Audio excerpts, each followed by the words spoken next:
ओम श्री परमात्मने नमः. ज्ञानदेवांचा आत्मसंवाद. प्रकरण पहिलं. शिवशक्ती समावेशन. वंदन विषयाचा इत्यर्थ. ओवी आहे 60वी. आपण करीत असलेले सामरस्याने वंदन कशा स्वरूपाचे आहे हे स्पष्ट करण्यासाठी ज्ञानदेवांनी विविध दृष्टांत प्रस्तुत केले. आता ते त्याचा मथितार्थ सांगत आहेत. ज्ञानदेव म्हणतात, म्हणोनी भूतेश आणि भवानी वंद्यत्वे न करोनी सिनानी मी रिगालो नमनी ते हे ऐसे. ज्ञानदेव म्हणतात की वरील दृष्टांताप्रमाणे शिव व शक्ती यांना भिन्न न समजता तसेच वंद्य व वंदक असा भेद न करता मी त्यांच्यापासून वेगळा न राहता ऐक्य भावानेच वंदन केलं आहे. स्वामी स्वरूपानंद अभंग रूपांतरात म्हणतात, शिवशक्ती लागी म्हणोनी अभिन्न जाणोनी वंदन केले असे. आपण शिवशक्तींना करत असलेले वंदन हे सामरस्य भावाने कसे केले आहे ते ज्ञानदेवांनी 10-11 दृष्टांतांनी स्पष्ट केलं. आणि या ओवीत ज्ञानदेव सांगतात की ते हे ऐसे म्हणजे वरील सर्व दृष्टांताप्रमाणे आपण शिवशक्तींना एकत्व भावाने वंदन केले आहे. भूतेश व भवानी या दोघांना आपण कसे वंदन केले तर वरील सर्व दृष्टांतांप्रमाणे त्या दोघांना वेगळे न करता ऐक्य भावाने वंदन केले आहे. थोडक्यात या सर्व विवेचनाचा मथितार्थ सांगताना ज्ञानदेव म्हणतात की मी भूतेश म्हणजे शिव व भवानी म्हणजे शक्ती यांना निराळे मानून त्यांच्यात भेद कल्पून वंदन केलेले नाही, तर मीही त्यांच्याशी एकरूप होऊनच ऐक्य भावाने वंदन करत आहे. तेथे वंद्य वंदक भावाच्या खुणा सुद्धा विरून गेलेले आहेत. 51व्या ओवीत त्यांनी एकत्वाने नमन करण्याविषयी उपक्रम केला होता. आपण जर नमस्कारापुरते जरी वेगळे राहिलो तर शिवशक्तीत भेद उत्पन्न केल्यासारखे होईल. तेव्हा त्यांच्या स्वरूपात कोणताही भेद उत्पन्न न करता व आपणही त्यांच्याशी एकरूप होऊनच हे वंदन केलेलं आहे, असा त्यांनी या 60व्या ओवीत समारोप केलेला आहे. ज्ञानदेव शिवाला भूतेश म्हणत आहेत. पंचमहाभूते व भौतिक पदार्थांचा म्हणजे अखिल चराचर विश्वाचा ईश तो भूतेश, तसेच सविषय पंचभूतात्मक भवाला प्रसवणारी ती भवानी म्हणजेच शिव आणि शक्ती.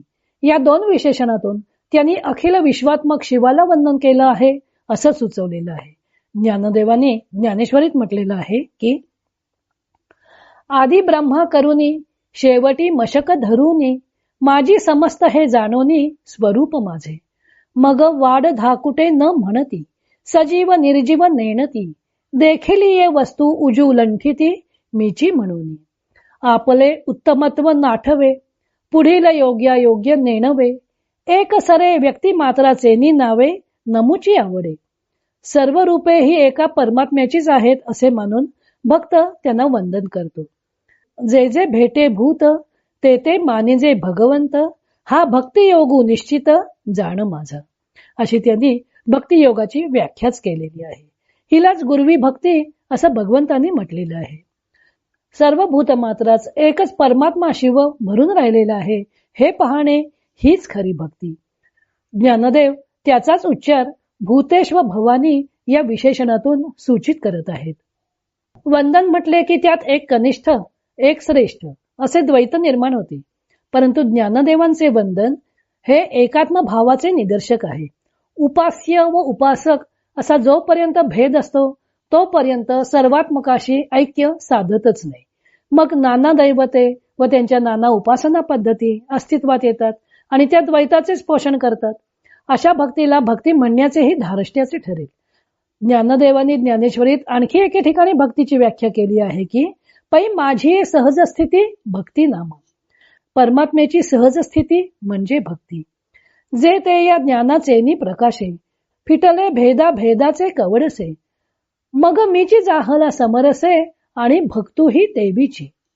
ज्ञानाच्या प्रकाशाने भेदाचे कवडसे नाहीसे होऊन एका परमात्म्याशीच समरस होणे म्हणजे भक्ती. नाहीतर येथे भेद काही देखिजे तरी व्यभिचारू तो. त्या परमतत्वात भेद पाहणे म्हणजे तो व्यभिचारच आहे.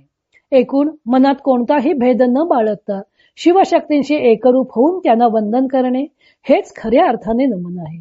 आणि तसेच ज्ञानदेवाने शिवशक्तींना त्यांना वेगळे न करता सामरस्य भावाने वंदन केलं आहे. पुढे ज्ञानदेव आपल्याला हे शिवशक्तीला सामरस्य रूपाने वंदन कसे करता आले ते दृष्टांताने स्पष्ट करत आहे. तो भाग आपण उद्या पाहू.